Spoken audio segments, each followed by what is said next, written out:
Welcome, everybody, to the District House. My name is Hannah Jo, and tonight I will be interviewing Brian Stafford.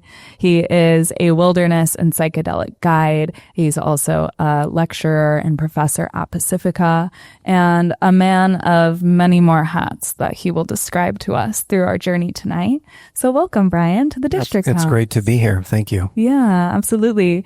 I'm looking forward to this topic tonight on eco-awakening and nature-relatedness, because in my personal path, this has been very relevant, but I want to give space for you to sort of break down and define the title of what you're offering us tonight. Sure. It might serve if I tell a story. Please. So I'll find our way into that question. Is that okay? Absolutely. So I grew up in Colorado, which meant I was in the mountains all the time. I was in the ditch behind the house. I was in the Rockies. I was rock climbing, hiking, horseback riding, skiing, mountain biking, fishing all the time. And it felt really natural for me. My favorite singer was John Denver, Rocky Mountain High. I don't know if that dates me a little bit. But there was something about nature that just I felt totally at home in nature, totally at home. And then I went on the journey to become something significant, we might say. Right. So I actually ended up going to medical school and then trained in pediatrics and adult and child psychiatry, and loved what I did. I ended up working with moms and babies, mostly, and young families who had very high risk for child development problems, mostly due to poverty and trauma and mental illness, racism, things like that. So I did that for many years, and I was really successful at it. And in the sense that I felt authentic for me to be doing it, and I also felt like I was really serving people. And then right as I kind of got to the top of my career, which a place you usually don't get to, you're like 60, I got there at 42, I woke up in the middle of the night with a voice that said, "You're done." I was like, oh shit. It was like the voice of God, if I believed in God. It was like something like that. And I was like, oh, I wonder if this is what, this is what Joseph Campbell's called, like the call to adventure. Because I'd read a lot of Joseph Campbell when I was younger and was really curious about that. And psychiatry, by the time I was in the practice, was mostly psychiatry or psychopharmacology, although I found my place mostly in psychotherapeutic state places, helping parents understand their behavior of their infant and respond appropriately. Anyhow, a couple of weeks after that, I told my department chair that I was probably going to leave medicine. She's like, "What, are you crazy? Are you crazy?" And I said, "Well, how about I take a sabbatical?" She says, "That's fine. Take a sabbatical. Everybody loves you here. We want you to be here for the rest of your career, etc." And I was like, "I don't know if this is really my thing." I heard a voice, and she was like, "What?" Not that kind of voice. They didn't put me on medication. Anyhow, a couple of weeks later, I came across this book called Soulcraft, Crossing into the Mysteries of Nature and Psyche by a depth psychologist, Bill Plotkin. And by the time I read page 12, I was saying to myself, if that's the way the world is, that's the world I want to live in. There was something about the experiences that he was describing that he had had in nature, and that many of the people he guided on Vision Fast in nature were having. So I was really excited about finding this book, really felt called to do one of their programs, and I ended up doing a program in southeastern Utah in about May of 2011. And on the first night of that program on the top of a canyon, I had these incredible dreams. One of the dreams was about having all the answers except for the most important question in my life, which was spoke in a language I did not understand. I was like, oh, that's why I'm here. A couple of days later, we did a 24-hour solo fast. And that day I had been kind of feeling my absence of adults who loved me just for who I was, not who they wanted me to be. And I had 3 grandparents. My maternal or paternal grandmother died before I was born. And my maternal grandmother and grandfather had 15 kids. And they had about 30 grandchildren by the time I was born. And I always felt like a number. I didn't felt like they knew me or treasured me. I'd often get the same gift every year for my birthday. And then my paternal grandfather didn't really like kids. And my parents were really interested in me becoming a good evangelical boy, right? A good evangelical boy. So I always felt this pressure to have to perform, to be good, to conform to what they wanted, to what Sunday school teachers were teaching, etc. And I never felt like I had an adult who could just treasure me for who I was. So that day, I climbed up into this juniper tree and asked him if he would hold me as my grandfather. And I told him about my longing to be just treasured for who I was. It was really powerful. And that night, I went to sleep under this tree. And in the middle of the night, I woke up. And right there in the middle of this Utah canyon, in a wash, there was an indigenous woman. And I was a bit perplexed. I knew they had inhabited this canyon for 800 years, for thousands of years, but not for 800 years. And I was just kind of looking at her, wondering what was happening here. Like, am I dreaming? What's happening? And then right there, she looked at me with these soft eyes, and she said, "Welcome home." And I burst into tears. I can still feel it right now.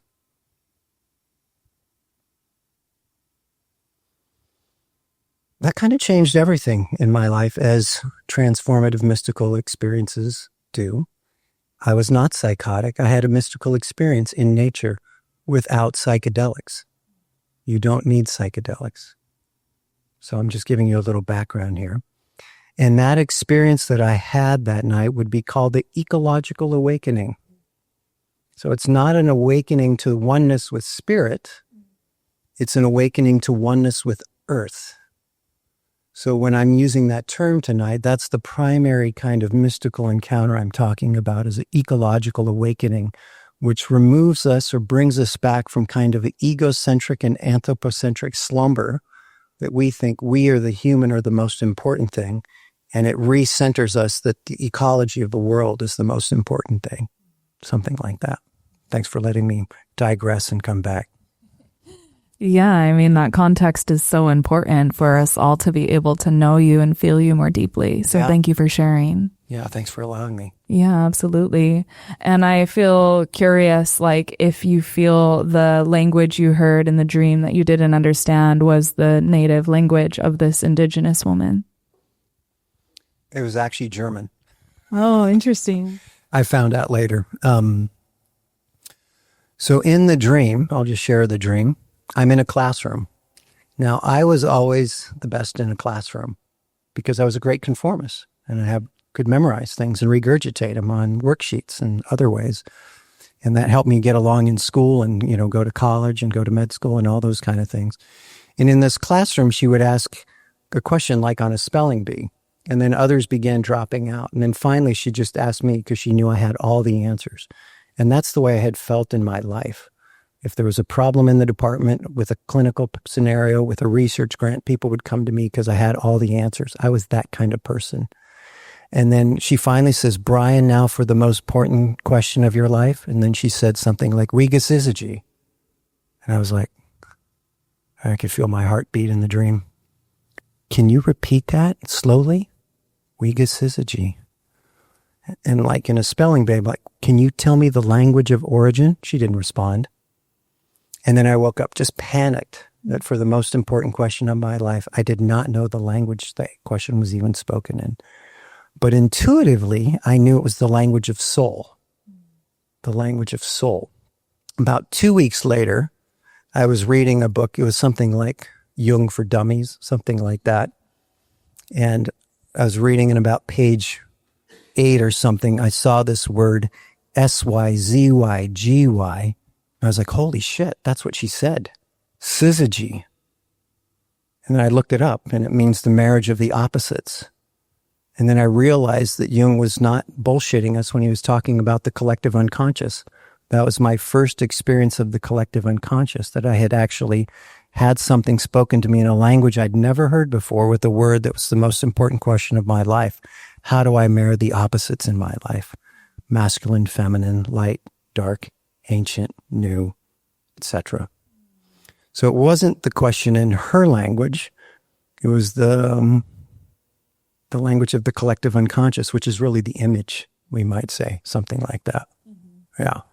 Yeah, very interesting. Thank you for bringing us into that. Sure. It's very curious. And I wonder how life went on for you after this big experience in Utah. You're still on sabbatical at this point. Was there ever a return? I went back. Yeah, I went back to medicine and practiced in the department. My center of gravity had shifted, we might say. It wasn't as important to me that my CV get lengthened with talks and grants and awards, even though I still loved working with the families. I loved teaching the residents I was working with. I loved writing grants and producing academic articles. But I became more and more attuned to what was actually happening to the climate, what was happening to habitats, what was happening to species loss, what was happening to the plastics in the ocean. I was paying more attention to the forests that I drive through, which were now dying from drought and beetle kill in Colorado. So there was something that really shifted, that my primary place of belonging wasn't really family, profession, American, Colorado. And it was like, oh, I belong to Earth first. Now I get it. I'd always felt like I was the most nature-oriented person I knew. But then I felt something radically different happen after that experience. So I hung around for about 8 months. And then I did a vision fast with this group called the Animas Valley Institute. And on that vision fast, I even had a more powerful mystical encounter in the dream, which I probably won't talk about tonight, but could in the future if you want to hear about what soul encounter is. And then about 8 months later, I left academics and I trained with this group, the Animas Valley Institute, who I still guide with and train for. And I guide nature-based, soul-oriented immersions into the wild, something like that. And I've been doing that for about 12 years now. And I started a training program called the Wild Mind Training Program, which is based on a model of the human psyche called the nature-based map of the psyche. It's not the DSM of the 5,000 things wrong with you. It's like, what are the major things that are right with you, and how do you live into those kinds of ways to be in the world? And I did that for about 8 years. And then I realized that on many of my programs, people were talking about psychedelic experiences, but they hadn't integrated them. And they were asking me, can you help me integrate this? And I'm like, well, that's what we do after a vision fast. We help you integrate the vision. So I began to find my way using our maps, models, tools, and practices to help these individuals integrate their psychedelic experiences. And they found them to be really profoundly helpful. And I thought, oh, maybe I should try these psychedelics out. So I actually did a training program. I did the MAP CIS training program in San Francisco, and also started on my own journey with psychedelics, primarily MDMA, psilocybin, 5-MeO, DMT. And then I realized that, oh, these are other similar practices that are much more direct. These are not just for people who can take a week off of work and travel and buy camping gear and come into the wild with me. This might be able to facilitate wholeness, healing, eco-awakening, and even soul encounter without the cost. And it's more likely to be able to shift consciousness at scale than some of the other things I do. So that's a little bit of background of how I got to where I am now. Yeah, wonderful. Yeah. Thanks for painting that picture. Yeah. And I do feel it is important for us to visit the soul encounter, like, definition that you use in your work. Yeah. And okay. I also would love to then hear the relationship between that and eco-awakening. Got it. It kind of comes from the perspective of what's wrong with the world.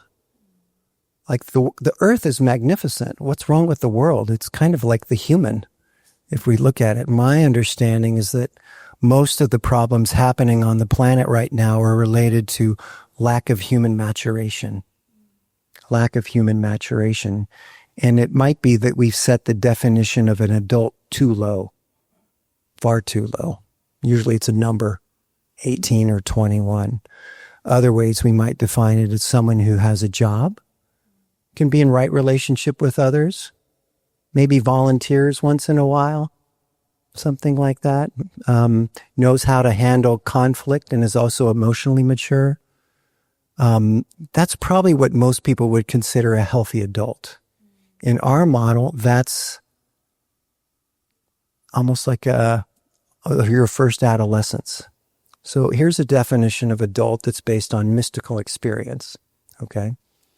The way I understand most of the world, that probably 95% of the planet lives in an egocentric adolescence, okay? Egocentric. They're focused on themselves, or they're focused primarily on human. And I would say that's where most industry, most banking, most education, all these things are focused on, is what's important for the human, which leads to extraction from the earth, leads to capitalism, leads to making sure people in other parts of the world that we don't know their life stories are working for pennies for us, something like that. My understanding of a true adult has these three definitions. The first one is they primarily experience themselves as a member of the earth community. That's the eco-centric adolescent. And let's just say that all indigenous peoples are born in eco-centric consciousness and they never lose it. But when you're even all of the humans born in Western societies, most of them, 95% lose their eco-centric consciousness by the time they're 6 because of parenting, technology, lack of access to the wild, and educational and religious practices. So we end up at age 6 kind of thinking that what really matters is social. Well, and it partly does developmentally, it is social, but that's not the only thing. So most of us grow up in a very egocentric, anthropo-centric, or adolescent world, which leads to the kind of world we live in, right? Often when we hear about politics, most of us want to say, is there one fucking adult in the room? And rarely not. Rarely not, okay? So that's the first definition of a true adult. This is just my definition and Bill Plotkin's definition. A member of the earth community. The second thing is that they've had a mystical experience of their deepest identity. Their deepest identity. That's typically an archetype. And if you read any of Bill's books, he talks about his soul encounter where he was on his own self-designed vision fast, wondering what he was really here to do in the world. And he tells the story of this butterfly working its way across a field in a mountain where he's sitting by a lake communicating with some marmots in a tree. And the butterfly, I'll just wait till this is turned off. No worries. Yeah, he's up there. He's on the third day of his vision fast. This butterfly moves across the field, comes and brushes his cheek, and he hears the words, cocoon weaver. He's like, writes it down, and then realizes, oh, that's a metaphor for something really important. He later found out that part of his identity is to weave cocoons of transformation for his people. So we call that a soul encounter, where you have a numinous experience of your deepest identity, which is kind of the point of the first half of life, is to get to this point where you understand what the soul wants to do in the world. And you have to get to this point because the first half of life is creating a mature enough ego that is now initiated or married to the soul. And the soul knows what's worth doing, but doesn't know how to manifest, while the ego knows how to manifest. So their partnership leads you toward a true adulthood eventually, and true elderhood, something like that. Okay, so that's the second part of the definition. First is a primary member of the earth community. The second is that you've had a mystical encounter of your deepest identity. And the third definition, you began to live that back into the culture as a gift to your people, something like that. So they're all profound. Most all mystical experiences are profound, right? Whether they be of oneness with God, the Buddha, suchness, emptiness, deep connection with nature, that we're kin with all beings, but also this unique one of, oh, that's what's beneath kind of the surface of all I've been doing intuitively. It's that that's powering it all. And it creates empowerment. You learn more about your soul powers, we might say, and your destiny, and why you were born on this in this lifetime at a time like this. So that's my understanding of the soul encounter difference between eco-awakening. Eco-awakening comes first. Some people never lose their ecological consciousness. Carl Jung never lost it. It's very clear if you read his Memories, Dreams, and Reflections. He never lost it. He always chose nature over the church. His father was a Lutheran minister, and he never chose the church over nature. There's many other people who never lost this kind of place. And I'm actually working on a book right now called Pathways to Ecological Awakening, where I read through the Romantic poets. I read through the kind of the founders of the environmental movement and other people. And I'm finding their stories about eco-awakening. And there's some people over time that never really lost it. Yeah. Yeah, that's fascinating. Yeah. And that did bring up the question for me, like how the eco-centric person, adult or otherwise, like orients in their relational world. Like what are their tendencies and processes for being in society and still having that prioritization of ecology? Yeah, they shift their priorities, or their priorities have been shifted. And their ways of perceiving the world and participating in the world have shifted. Often it means a radical simplification, and pulling out of consumerism is a big part of it, right? Because Western society is primarily to create a consumer. And we're inundated by buy this, buy that, travel here, take this, all this kind of stuff to feel better. And most of it doesn't really work over a long time. And there's a fair amount of research for people who've had ecological awakening or high scales of nature-relatedness or nature-connectedness. They're happier. They have a deeper sense of purpose because they're more connected to something greater than their own sense of themselves or the human, something like that. So, and some begin volunteering more. Volunteering for like dam removal. That was a big one for me. Dam removal was something deeply called by my own soul kind of to kind of protest dams and to make sure many dams are removed, especially where the salmon swim. Salmon are the medicine for the people and the indigenous people of the West Coast and Pacific Northwest. So I participated in a lot of those kinds of things. I never would have done anything like that before my encounter. Never. I'm just like, someone will figure it out. But it became much more personal. Yeah. So those kind of things. And one metaphor we use about soul, and it's kind of related to again, Bill Plotkin's story of cocoon weaver, is to think about the metaphor of the human as a caterpillar. Caterpillar, right? Caterpillars molt. They molt like 3 to 5 times. They get bigger. Some of us who are parents remember the book, The Hungry Caterpillar, right? Caterpillars are consumers. They eat. On the other side of that is the molt, that the final molt is called the chrysalis, where they get dissolved and they become caterpillar soup. They can no longer be caterpillar 6.0. They don't get bigger. They're empty. They can no longer to be a caterpillar. But a caterpillar's not born to be a caterpillar. It's born to be a butterfly or a morpho. And what butterflies are, they're pollinators. So every human adult is meant to be a pollinator of a deeper, wilder culture, not to consume. So that's another way to think about it. Yeah. It's a wonderful metaphor. Thank you for that. Yeah. So you brought us through the journey of tracking people's challenges with psychedelic integration and then that leading to your own. Yeah. And where are you now in your roles of leading retreats and teachings and journeying as a psychonaut? Yeah, a couple of places. One thing I've kind of learned over the past couple of years through my psychedelic trainings is that the maps and models of the human psyche I've learned at Animas Valley Institute have a lot to offer the psychedelic community. So a couple of years ago, in a psychedelic experience, the MDMA and the mushroom said to me over and over for about an hour, it felt like, this is the medicine. This is the medicine. This is the medicine. After about an hour, I said, okay, I get it. And what that meant to me was the combination of MDMA, psilocybin, a male and a female facilitator in a natural wild place supporting physicians and other healthcare providers, which is what I was doing at the time. I was like, oh.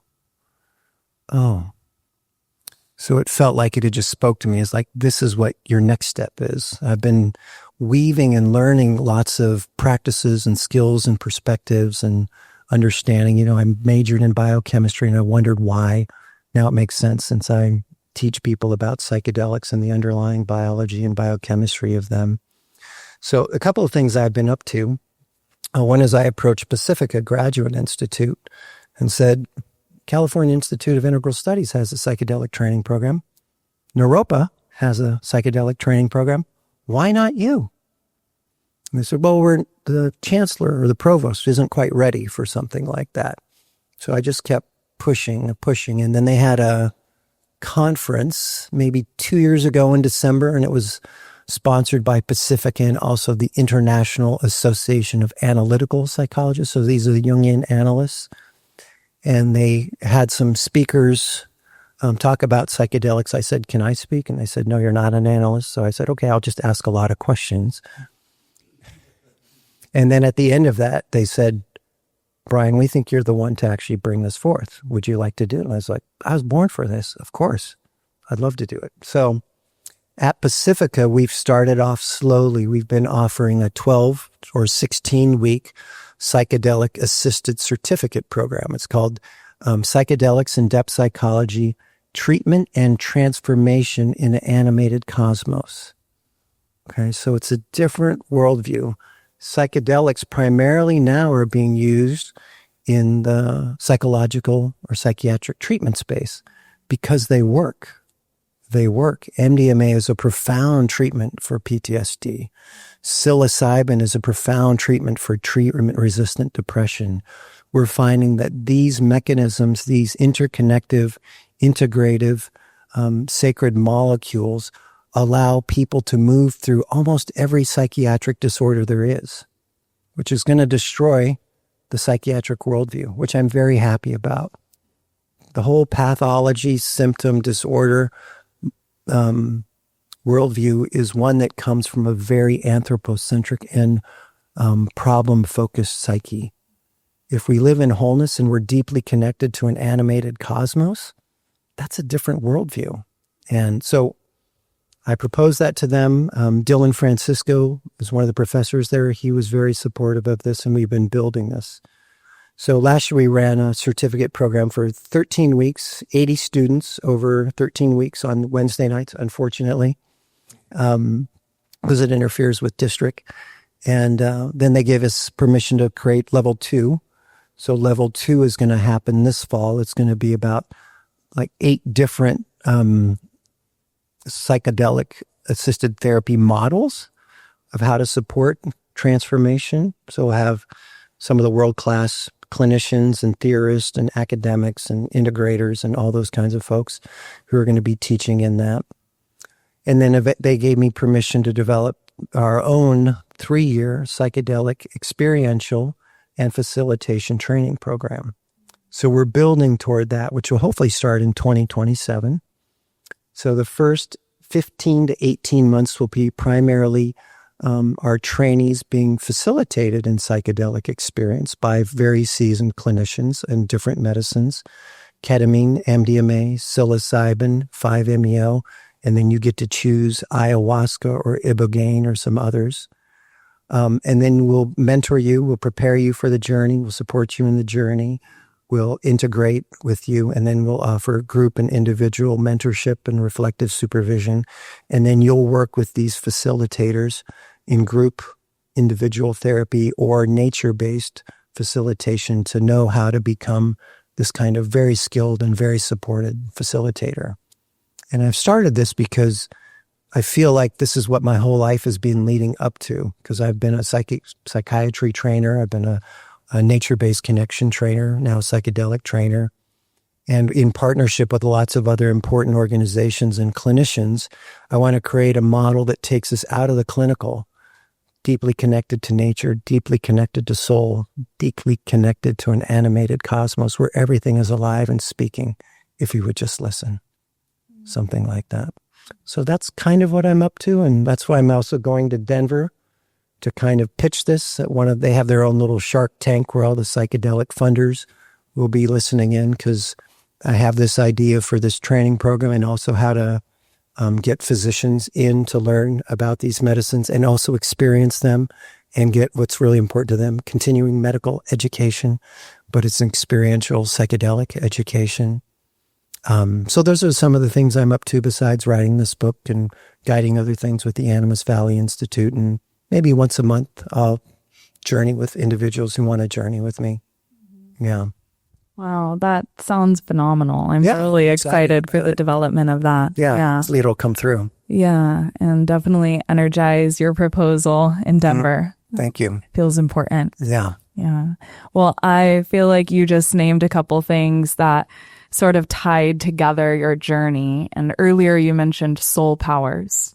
And I wonder if you have a few that you've sort of differentiated within yourself that have cultivated your unique life path. It's kind of hard to talk about myself this way. I'm a pretty humble person, but I'm very bold. Does that make sense? I'm bold. I think one thing I learned is that sometimes when we're young, the thing we're most terrified might be the thing we're most called to. So when I was in 9th grade, we had to take speech and drama. That was the language arts. And over Labor Day, I had like a 72-hour panic attack because I had to give a speech when I returned. And I was terrified to do that. But over time, I found out that I'm not a bad speaker. And actually, I'm somewhat eloquent at times. And I've spoken groups of now 20,000 without my pulse going up a lot. So I think that's one thing I've learned over time, is that might be one of my soul powers, is how to communicate mystical experience and weave in narrative and science and art and history and philosophy and theology, because those are always the things I've been interested in. And that's also coming true. It's a little bit harder in my writing because I'd much rather speak than write, but it's coming through in my writing too. So I'll just say that might be one of them that I'm identifying. Yeah. Yeah, something that I was appreciating about all of what you've shared is, like, I was hearing the word disclosure, but just that you have this background as a psychiatrist that has been pivoted, like, in a profound way. And now you are boldly claiming your desire to see the transition out of the old model and into a more nature and earth oriented approach. Yeah. And I think that that's so very important at this time. So I thank you for not only your boldness, but for what you've created within yourself, this connection to your soul, and that you're letting yourself be guided from that place. Yeah. It's grace. Like, I wish everyone could know and experience what I've experienced, and I've committed my life to it because I think it's the most important thing I can do in my life. And I hope we can all find that. Yeah. That's beautiful. Thank you. Yeah. Well, I am going to transition to the audience so you can share what you would like to with the audience. Okay. And while Brian is speaking, I want you all to become aware of any insights or questions, because we will have space for your questions to be asked directly, as well as anyone's personal connection to eco-awakening. Yeah, thank you. Maybe a couple other things I could say about ecological awakening and ecological consciousness. I mentioned it before, but it's my understanding that every infant is born in ecological consciousness, no matter what species you are. Yeah, all humans are born in ecological consciousness, but because of the way our societies are and our disconnection from nature, and the fact that from ages 4 to 12, we're not encouraged to explore wild nature, wild bodies, wild emotion, and wild imagination, we end up conforming to the educational or religious system that bears down on us, which doesn't really trust that we will find our way in the world. It wants us to fit into a sick society, something like that. I remember when my children were born, my kids are now 18, and how many parents where we lived in Denver were telling their kids, we're going to put you in Mandarin summer camp at age 5 because that's going to be really important when you're 21. I was like, ooh. And I put my kids on a farm. Like, you guys go run around with a goose for a while, see how that goes. So there's something about we've lost the ability to trust that each of us has our own template of what we're here to do. That's our soul image in a certain way.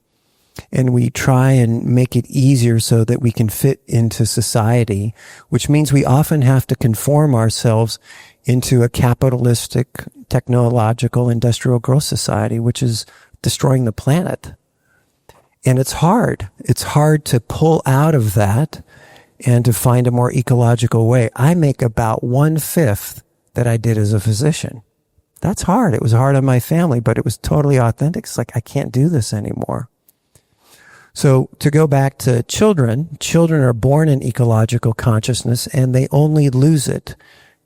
Children born in intact nature-based or indigenous cultures never lose that. They only deepen into it over time. That's why when they talk about kinship, they feel it. That's how they experience the world. They're kin with everything. Fire, water, mountain, grasshopper, goose, even the ones they hunt and eat. Okay? We've lost that kinship. We don't even know often where our food comes from, to go to your point earlier this evening. We're not in a relationship with that. It's all about how it gets delivered in a package in plastic to us, something like that.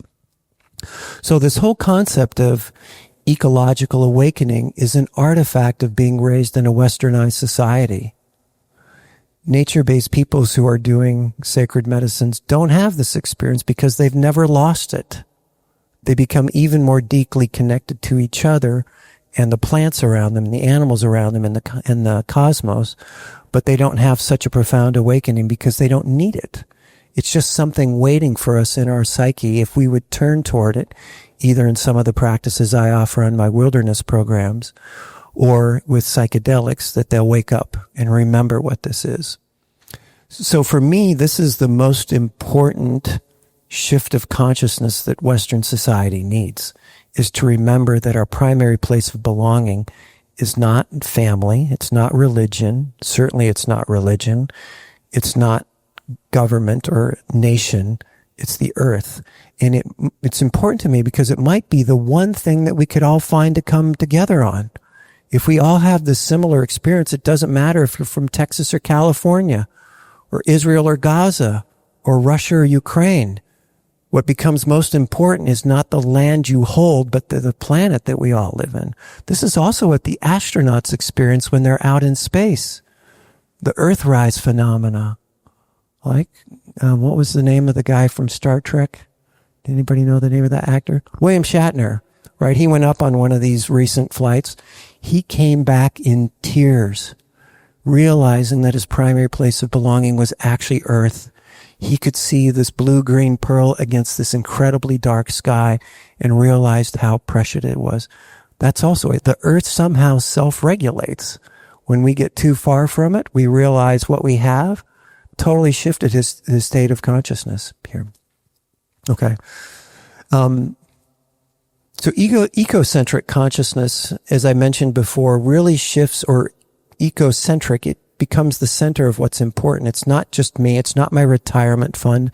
It's not the vacations I want to have. It's like the health of my local community and the health of the planet at large. And we've learned that it doesn't come from environmental education. You can teach people, have them read books. It comes from particular experiences of connecting with nature. So it has a lot to do with perception and our senses. And what I found in my research guiding lots of my friends in Ojai, taking them out for little experiences, that 3 days of a solo is really profound. Or 3 days in the wild is profound, and 24-hour solo can often lead to one of these experiences. Psychedelics can lead to these experiences. Sam Gandy, who's a researcher and ecologist in England, he's been working with Imperial College London and lots of other interesting groups. He's been kind of the primary research of how do we facilitate this deep nature-relatedness. And in some of those review papers where they pooled different research groups together, he's found that psilocybin tends to be the one most likely to cause a deepening of nature-relatedness. In my interviews of people for my book, I found him with LSD, psilocybin, even MDMA, mescaline. I haven't found any yet with 5-MeO DMT. It might be too quick of an acting substance, but also ketamine. And ketamine in his studies is usually seen as a disconnector, but I interviewed a woman in Cape Town, South Africa recently, and she had her eco-awakening experience right underneath Table Mountain on the way back from a ketamine treatment setting. Okay, so one thing I'd like to do here is just to read one story. This is from someone I interviewed about his eco-awakening with LSD. I'm not going to share his name. He's a physician locally. Okay. Bear with me as I read a couple of pages. Is that okay? Okay. So Dr. B shared the story of an experience from some 20 years prior when he was a young man, enjoying and exploring the world after completing college. The experience he shared was of a time he attended a concert by a Grateful Dead cover band in West Virginia. Before the concert, he, like several others around him, decided to take a psychedelic. He took a large dose of LSD and joined the concert where he danced and enjoyed the lights. So he started wandering off into a field and began to feel lost, even though he could still see the stage and other concert goers. He remembers a sense of following a voice or feeling that held the promise of leading him out and also eventually leading him back to the concert. As he went out, he finally lay on the hill above the concert stage. Beneath a clear, starry sky with the music, light show, and dancing below him, he had an encounter that was unsettling, an experience that both troubled him and changed him. He doesn't remember the entire journey on LSD, but this particular aspect of his experience was unforgettable. He shared with me, everything around me coalesced into a singular being manifested as a complex emotional expression that subsumed and merged into me. He remembers a very fierce reprimand from the earth. It wasn't necessarily an image of the earth, but he sensed it was earth. There was an undeniable gesture of disapproval by some immense arms and an emphasis on being reprimanded. His knowing was that he was being rebuked for, in his words, not paying attention to earth. On the first telling of this event to me, he shared he felt ashamed by the tone of the gesture and the emotion and sensation it evoked in his body by this reprimand. The experience is somewhat resonant with some faint memories of interactions with his own mother when he was young. Those times he felt admonished by her when he didn't know that there were specific expectations. On further discussion, he reported he also felt awe as well as dread at the power of earth and her reprimand. This censure led to an astonishing and powerful imaginal experience. His consciousness transitioned into being both in the birth pangs of labor and, simultaneously, the darkness and constrictions of being born. When telling the story of this journey, it's clear that the dual process of birthing and being birthed could not be disentangled psychically. He remembers the agony of the contractions both as birther and as one being born. When he finally emerged from this process, he found himself in the life, relieved that he has completed the birthing of himself and relieved that he has birthed another newly born self that can, in his words, pay attention to the earth. In the minutes, hours, and days after the psychedelic journey concluded, he reported that he was freaked out by that journey as it was almost too weird and too powerful. He stayed away from psychedelics for many years after this experience.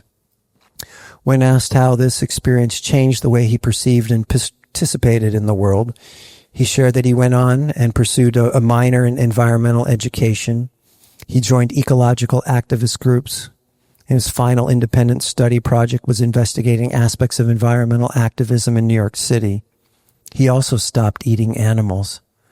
Clearly, this mystical experience shifted the way in which he paid attention to earth and began to hold earth in mind as he continued his education, how he spent his time, and what he ate. His experience, like so many others who have taken LSD, qualifies as a deeply mystical experience. The original scientific survey describing mystical experiences, known as the MEQ, wasn't validated until recently. A mystical experience often has a sense of internal unity, external unity, noetic quality, meaning deeply real, and sacredness. other experiences cataloged by the questionnaire, including a profoundly positive mood, transcendence of space and time, and ineffability, meaning too great to be described by words. In his telling of his journey, we hear of the following qualities: loss of a usual sense of time, an experience of amazement, a sense that the experience cannot be described adequately in words, gain of insightful knowledge experienced at an intuitive level, the loss of his usual sense of space and time, a certainty of an encounter with an ultimate reality, the feeling that you could not do justice to the experience by describing it in words, a loss of usual awareness of where you are, etc., etc. He also had this feeling of something profoundly sacred and holy, an awareness of the life of the living presence of all things, a sense of awe. Notably absent from his recall of the journey was a sense of joy, unity with ultimate reality, and experience of ecstasy, spiritual height, oneness, peace, and tranquility, and other possible experiences during a psychedelic or other spiritual experience. So his experience qualifies as a mystical experience. It also qualifies as a mystical eco-awakening experience, as well as an experience of the numinous. I don't think I'll describe the numinous, but I'm just giving you a sense of how this one individual who just was out there for recreational purposes had LSD change his life. And it was probably the combination of the nature-based setting, of the music, of the dance and the rhythm, his embodiment, and the medicine which dropped off his old way of being. His egocentric self died, and he gave birth to his ecocentric self.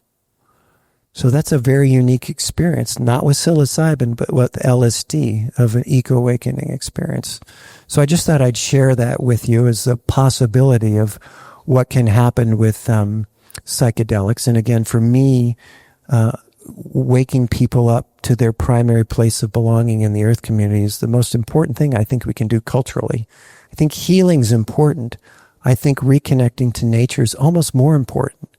Sometimes I wonder if we get stuck in this paradigm of wound and healing, or disorder and symptom. I wonder if we focused on deeper and reconnecting ourselves to nature, how much anxiety, depression, trauma symptoms just automatically become less important. So it's a question I'm holding. It's one I hold and one I'm writing about, one I speak about. No one's done the research yet, but I feel we've been locked in a little bit too much to what's wrong with us, rather than who we're most deeply connected to and what we've forgotten, something like that. So I think I'll leave it there. And I know there's some people here who might have had something similar, increasing their nature-relatedness. So I want to open it up for questions, or if others want to share a story, I'd be curious about it too. Yeah, thanks for coming and listening. I think I discovered psychedelics when I was 20 years old. I'm 28 now. And at the time I had a very strong conviction that I would never do any drugs as long as I lived. But being a child of YouTube, I quickly realized that there was something more to this psychedelic world. And this was maybe my 10th journey, but I took some psilocybin and I went out to these mud flats, and this was actually in Goleta. And I laid down in the mud flats as the sun was going down and the stars began to come out. And I'd had maybe some introductory mystical experiences, but nothing quite as clear as this one. And I started to get the sense that the earth was trying to tell me something. And which, being 20 years old and not really having a framework for these experiences, I was taken aback. But I just kept relaxing. And of course, these things don't really come in clear words, although sometimes they do. But yeah, it felt like the earth was really requesting me to give my life to fight for the earth and protect the earth. Just my psychological makeup is a very strong warrior archetype, and that showed up in my life with football and rugby, very intense sports.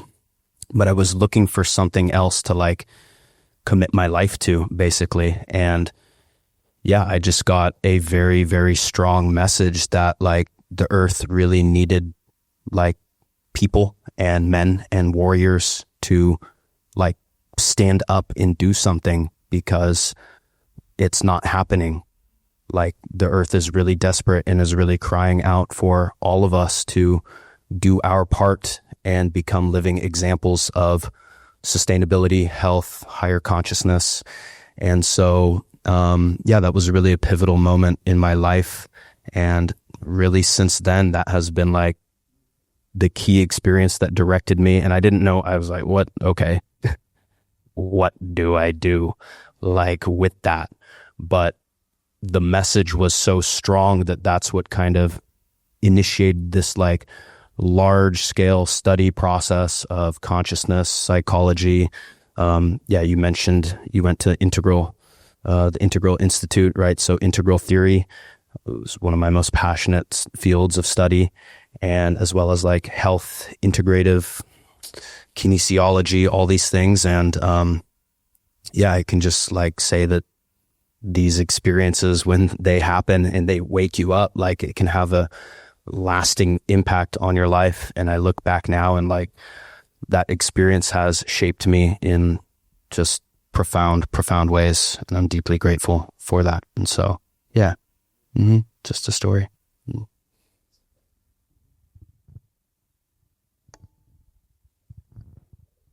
I have a question for you, but it's going to take a second.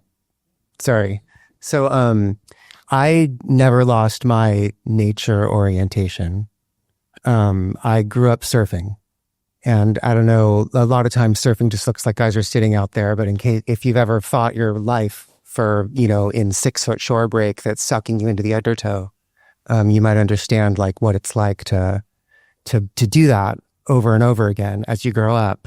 And it is very much kind of like warrior archetype, you're like, but it's not you're fighting the waves, it's you're in conjunction with a cooperation. And there's as I've done it my whole life, there's a sense of a real energetic cooperation, almost in the way that your own energetic makeup and the way you feel and the way you are participating with the ocean actually affects the way the waves come and in what order and to whom. Anyway, so I had my own, I'm a healer. I don't know what else to call it. But I had my own kind of awakening experience, very much awakening experience, again in Goleta. But on LSD, maybe I took like three sugar cubes or something of liquid and laid there, left my body, was in heaven or whatever you call it whatever you want, with God for a very long time, eternity. And then was given this choice, you can stay here forever. Or do you want to go back, and do you want to go back? And my soul chose to go back, and then was given a task when I went back, and your task was to help other people awaken, which sounds very like, Jesus Christ, how fucking, egocentric is that? But that's what happened. So, okay. But here's my question is that, and it's really about psychedelics, but to ask the question, I'm just going to use the example of the roommate that I had in college. I'm 54, college was a fucking long time ago. So I had this roommate, Rob, in the dorms in college, and in the dorms, they give you this questionnaire and they say, like, fill out this questionnaire and we're going to pair you with somebody where you have something in common. And so filling out my questionnaire, I write down, I'm a surfer, pair me with another surfer. And that's where I left it, because in my like orientation, I'm like, oh, like if anybody else grew up with this experience of being one with nature like that, like we're going to be like this, and we're going to agree on everything. But of course, I wind up with this guy, Rob. And Rob's grown up a surfer. It's pretty good, actually. And he's wants to study nuclear energy. He's a Reagan supporter, right-winger, all the way, military family background, like as completely polar opposite as it could be as far as opinions about the world and how the world works. And we just, it was like sandpaper rubbing together, having to live in the same space with him for 9 months.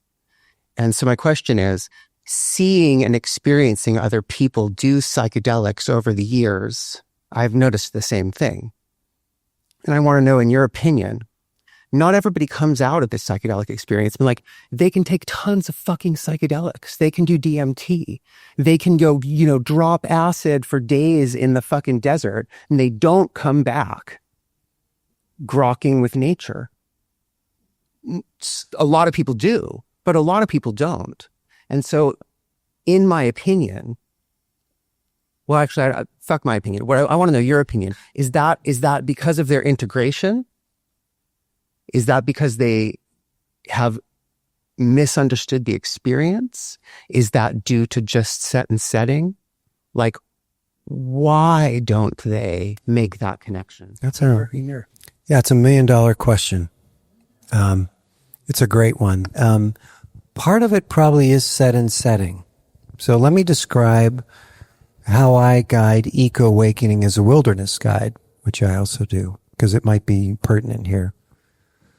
So I have a new program that's really designed to help people awaken. It's called Wild Passage or Wild Awakening.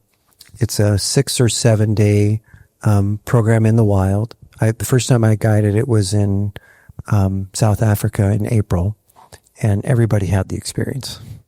Now, they knew what they were getting into, so they signed up for it.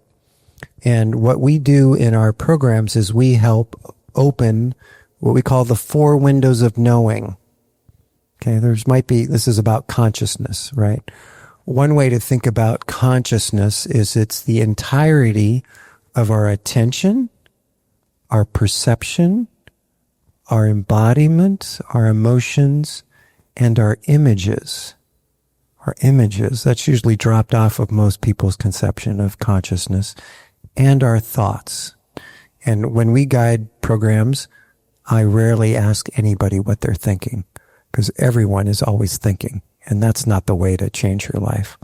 Okay. It's about how to be present in your senses, connected to nature, in your embodiment and your emotions and in the images. So I'm just we offer various practices to do that, kind of walks in a particular way, crossing thresholds for a couple hours and embodying particular archetypes. This is a longer conversation. We also offer people on the first night to write a love letter to Earth.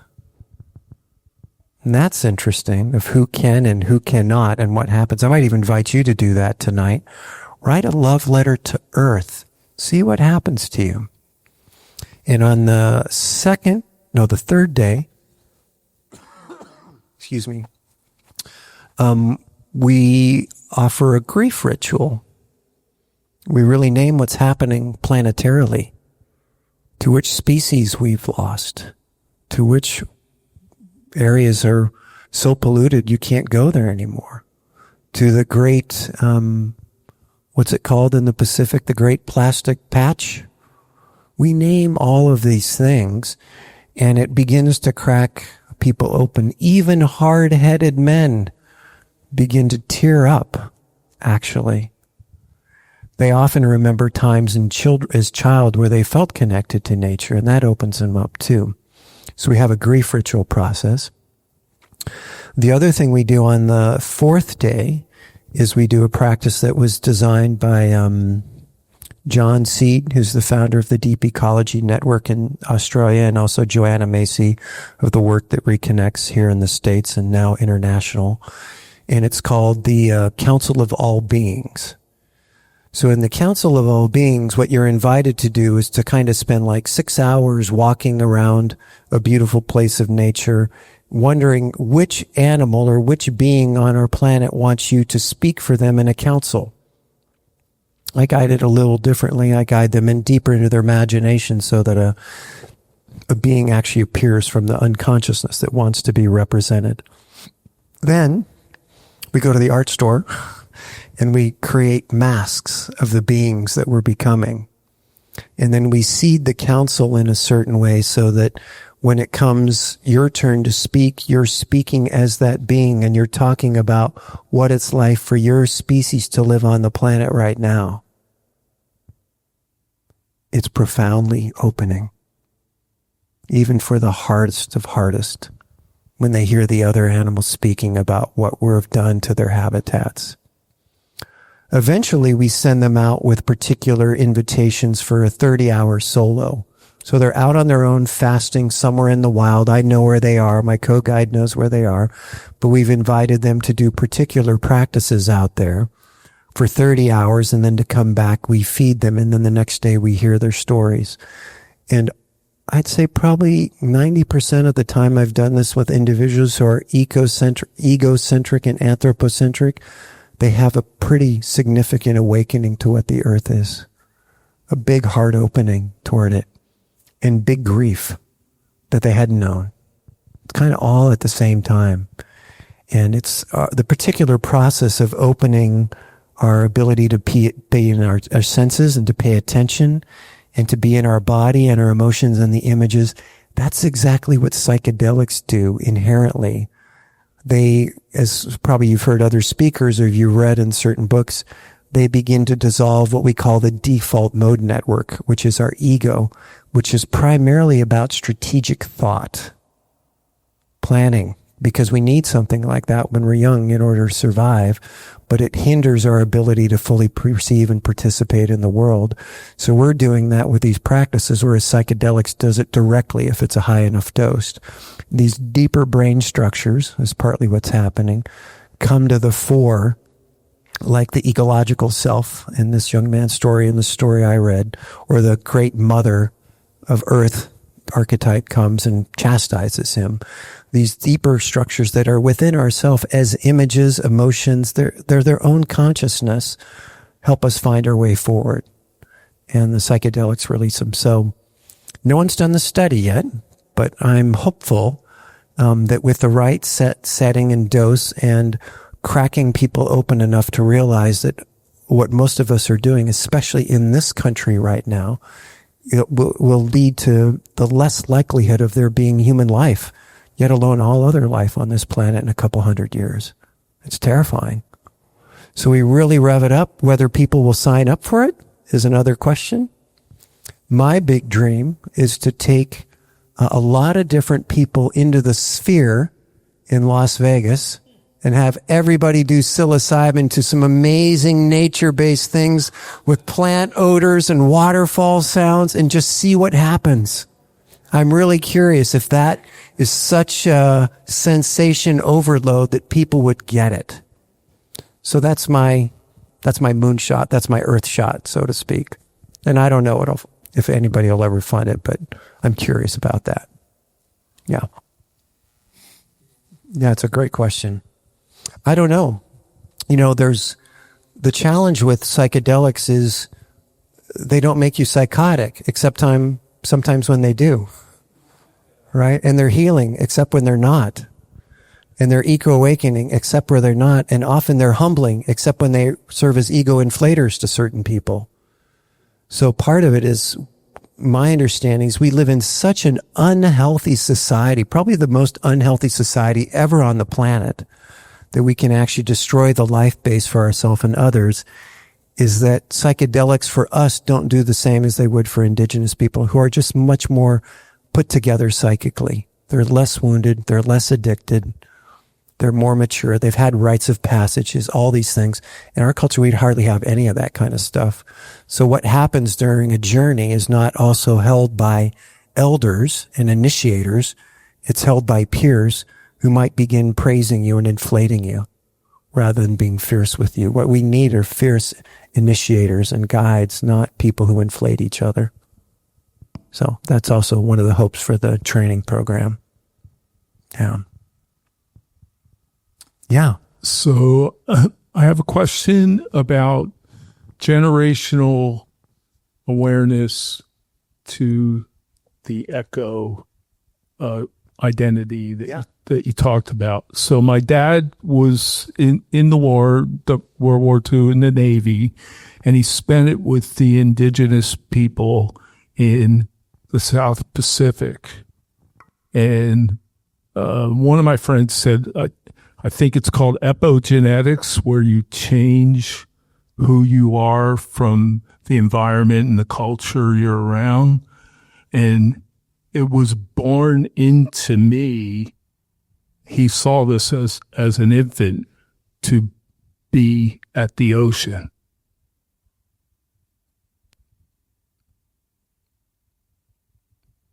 And I've been there my whole life. Yeah, I love that. Even though I live 60 miles away from it Yeah. in Philadelphia, there was a standing wave dam that I used to go to and just stay there for hours. Yeah, how lucky. How lucky your dad saw that and I guess created opportunities for you. It's similar to this gentleman. In my book, I write about surfers, actually. Of all athletes, they're the most likely to be eco-awakened. Yeah, I'm a surfer. Yeah, they're the most likely to be eco-awakened. They're immersed in the earth.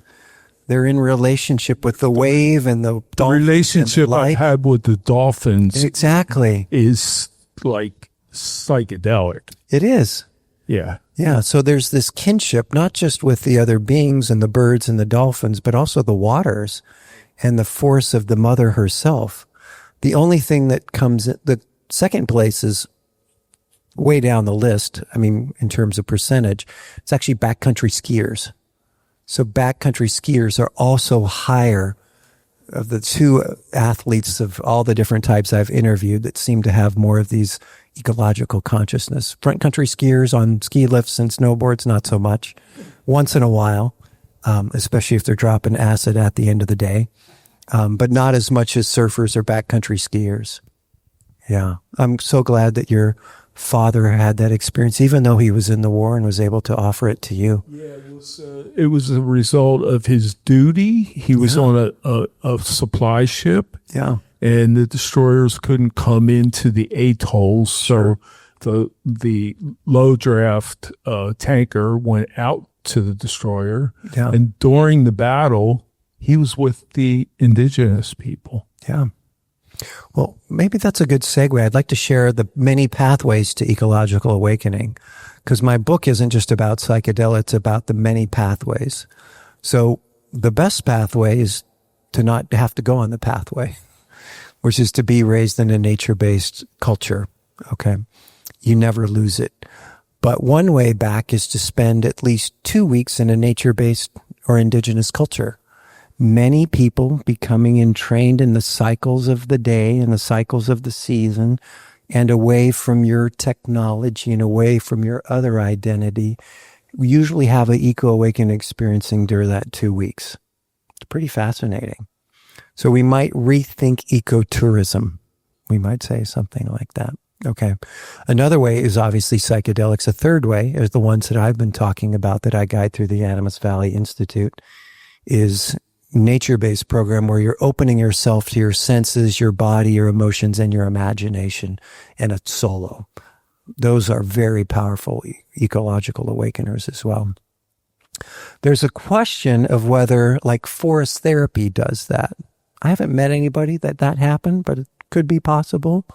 Nature connection programs probably do something similar, but not in the same way, in a mystical way that I've kind of described. The moonrise, it's not scalable to send everybody into the outer reaches of our atmosphere to look back and have the experience. But this is where I got the idea for the sphere. It's like, oh, what if we had something like that can imitate that a little bit? Can happen spontaneously. I've met many young people who were just camping, sitting around a fire, singing a song, and then boom, something happened. So it can happen spontaneously as well. So in some ways, it's more about those of us who are not eco-awakened. If we can just make ourselves available to Earth, she's waiting to kind of reach back and help us remember. It doesn't take a whole lot. So, yeah. I was wondering, if you could give your definition of the ego, an egocentric consciousness, and how that often for people who are living in egocentric consciousness dictates their daily lives, how they perceive the world, how they interact with people. Yeah. And this is coming from someone who I myself every day ask myself, am I reacting from my ego or higher self? Yeah. Well, we're always reacting from our ego. So let me put it that way. You have to have an ego. You can never get rid of your ego. The more you try and get rid of your ego, the more it shows up.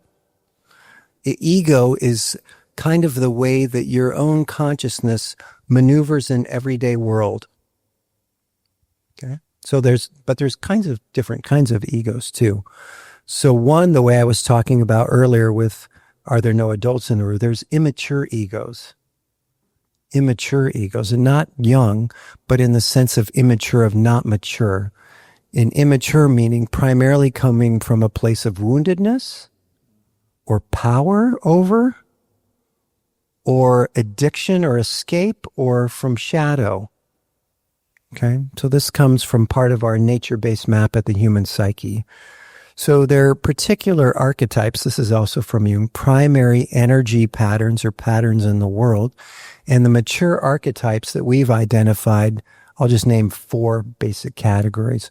One is the nurturing generative one that can care for self, others in the more than human world, and can also be generative, not just for now, but for the future. That's a good aspect to have in a healthy ego. Another aspect of that is the innocent sage, trickster, sacred fool.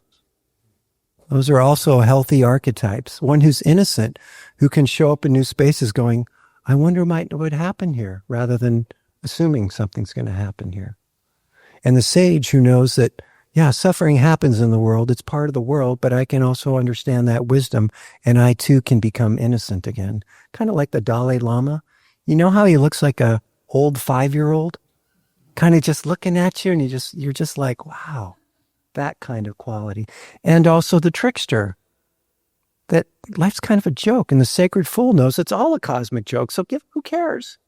Who cares? Lighten up, right? The east part of we call the east part of our psyche, or this innocent sage, allows us to see the big picture, to hold paradox, to lighten up in times of difficulty, not escape from it, but just to see the bigger picture. Like, okay, 6th great extinction. Well, that means there were 5 before. That means there'll be life after. How can we protect as much life as we can now? Okay. And then this other archetype that we call the wild indigenous one. Wild meaning self-willed or instinctual, and indigenous meaning I belong to Earth. So this is one of the qualities of people who are eco-awakened. And this one knows primarily through their embodied emotion. The innocent sage knows primarily through their ability to be present in their senses. The nurturing generative one knows through what we might call heart-centered thinking, which is not about now or next quarter's profit statement. It's like 7 generations forward. That's the way I think. Okay. And another aspect of a mature psyche is what we call the archetype is the dark muse beloved. Dark muse beloved. Okay. And the dark muse beloved also thrown in there because of Jung is anima or animus. And that means soul or guide to soul, something like that. And the muse is the one who inspires us to our deepest creativity. The beloved is the contrasexual aspect of ourself that makes us feel fully loved. We don't need it from another person. We can have it from an aspect of ourself. And the animus, is the aspect of our psyche that is so alluring and dangerous, it's fine with us composting the life we've led. Something like that. So it's very mystical, very mysterious, very countercultural, something like that. In the dark muse beloved, the primary way of knowing of that archetype is through the deep imaginal. Primarily through dreams or deep imagery states like shamanic drumming or psychedelics, something like that. And in our Western societies, nurturing generativity is not a threat to the culture. They expect you to be generative. They expect you to care for yourself and others. Being present and in your senses is not a threat, but being in your embodied emotion about what's happening to people on our planet and our country is very much a threat to Western society. Is in the deep imaginal is like the ultimate trickster. It wants to compost everything that Western society thinks is true. There's a greater way to live in the world than the way we are right now. And it comes from the earth and mystery, not from our own strategic consciousness. We cannot think our way out of the problems that we've made. It comes from a different place of consciousness. Yeah. At least that's how I understand the world right now. So that's a mature ego. So there's immature ego, wounded, narcissistic, power hungry. Does it sound like I'm describing someone who's in power right now? Acts like a 2-year-old, something like that. Easily wounded, malevolent, wants to hoard everything. These are immature egos, and they're running the show right now. And they're in competition with each other to run the show. All over the planet, all over this country. Immature ego, mature ego. And that what happens, as I mentioned before, on this journey of soul initiation, we might have a dream, or in a psychedelic experience, remember the pattern we're meant to live into the world. That is the journey to the initiated ego. The initiated ego is mature and also does the bidding of what the soul wants to have happen in the world. It's no longer your choice of what you're here to do. The soul says, this is what you do.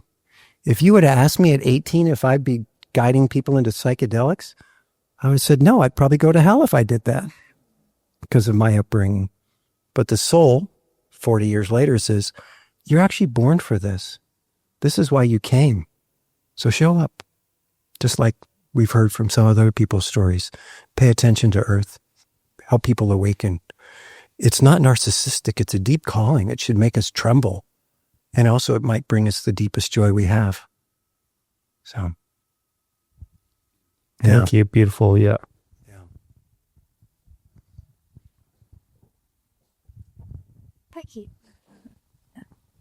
Sweet. Thank you, audience, for that.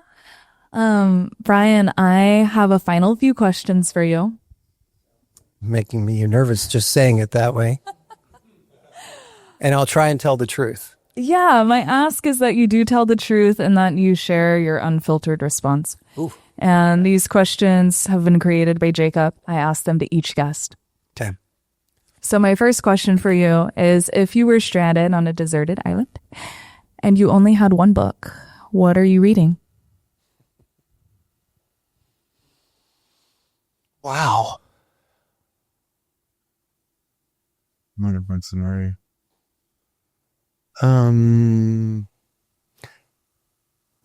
What came to my mind as you were saying is I finally would have time to finish my book that I've been trying to write. But I would probably have to say, one book. I'd probably have to say Overstory. Has anybody read that book, Overstory? It's a beautiful novel. It won the Pulitzer Prize 3 years ago. What's the name of the author again? Yeah, Richard Powers. I've read thousands of novels. I was an English major as well as biochemistry major and studied a lot of English works. In Overstory, it's the first novel I've read where nature is one of the primary characters in the book. It's the stories of trees in the United States and what's happening on the planet, both technologically and in the environmental movement and lots of other things. I've never read anything like it, and that would be the one I'd go with because I'd want to study how did he do this and what's happening here. Yeah, that would be my answer. Sweet. Yeah. So you have your book, and then you also have the opportunity to listen to one album on the island. Wow. One album. I would still say John Denver gives me the most joy. Just gives me the most joy. You know, I'm really sad that he had significant alcohol problems and lots of other relational problems and died off the coast here. But there's just something about the 30-year-old John Denver that just brings joy to my heart. So I would go with that. Yeah. Nostalgic. Yeah. My next question is there any psychedelic or plant medicine compound that you're interested in trying but haven't yet? And what is it? Well, there are many I'm interested in and haven't tried. And I would say it's probably both ayahuasca and iboga. I've not tried those yet because I want to actually experience them directly with the people who have kind of hold the lineage for that. And I haven't had a chance to do it. Mm-hmm. Yep. Beautiful. I look forward to that opportunity for you. Yeah. And if you could sit in medicine ceremony with any medicine of choice and any people, dead or alive, who's there and what are you taking? Well, it'd probably be with Ralph Metzner.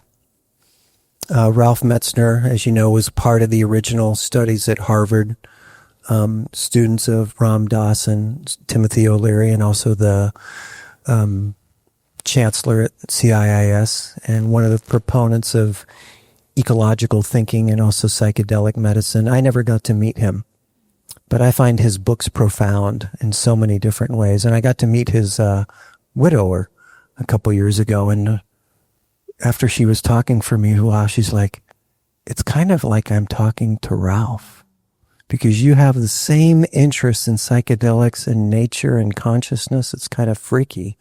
Since I never met him, I'd love to hang out with him, and I'd let him choose what medicine we would journey with. Yeah. Yeah, he's someone that shows up in my dreams. Like there's an imaginal presence of him that kind of has been mentoring me as well. And I think that's what happens to true elders. Actually, they die to this world, but they enter this collective unconsciousness and they continue to mentor from beyond. And I'd love to meet my mentor. Yeah. Well, my next question for you is, how do you understand the afterlife? And do you feel that psychedelics give us access to that in the incarnated experience? Wow.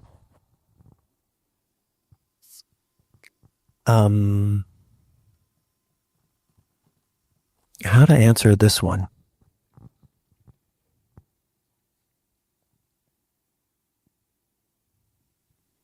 Well, my sense from my own experiences and from reading many other experiences and also reading Christopher Bache's book. I don't know if any of you have read that book. I forget the name of it right now. Something about the diamond mind or something. My sense is that we go back to the source, which is love and eros and creativity and beauty. That doesn't sound so bad to me. Yeah, so that's my sense of what psychedelics sometimes bring to us, is that we're coming from that place to live this embodied life and to discover both our deep connection to oneness with everything and our unique purpose in this lifetime, and to live in right relationship where we can. And then when we're done, to go back to that and then maybe come back again. I don't really know. I'll let you know in 100 years when I'm back here and you're over there and we're in different bodies talking about it, but we're remembering it. Look forward to that. Yeah. Yeah. And do you perceive the human experience on Earth to be a simulation? And either way, how do you define that or interpret that? Simulation.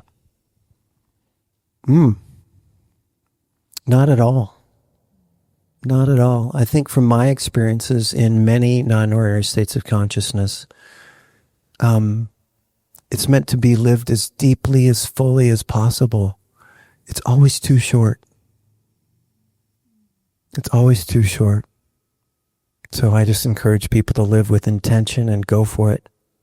Yeah, it's always too short. And that's what I've heard from many people on their deathbeds. It's just too short.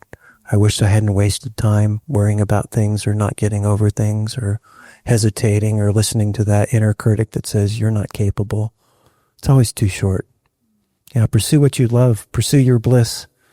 Yeah, go for it and love wildly while you can. Yeah. Appreciate that nudge. And my final question for you is, to the best of your ability, will you please describe the nature of consciousness? Let's channel Ralph Metzner here. I have no idea. It's like everything. My understanding is that everything is consciousness. So I'm really kind of one that holds to Aldous Huxley's belief or understanding is that the ego in our consciousness is a filter of the greater consciousness. And we have to filter it in order to survive on this planet, in order to make sure we find food. Whereas everything is conscious. Everything is consciousness. Every planet has consciousness. Every grain of sand participates in consciousness. It's all consciousness. And in certain ecstatic states through different practices, techniques of ecstasy, Mircea Eliade, the anthropologist called it, Bill Plotkin calls it soulcraft practices, we can expand our consciousness, and psychedelics do that, so we can expand and experience more of what the world really is, which is seen and unseen, and also non-local. That's my best guess. So I don't know, but that's my best guess. Awesome. I appreciate your best guess. Thank you for sharing your voice with us tonight at the District House, Brian. No, it was a pleasure to sit with you on this beautiful Sunday night. I'm glad some people showed up. Yeah, me too. Thank you, beautiful community, for joining us. It's a reminder that next week there is no District House.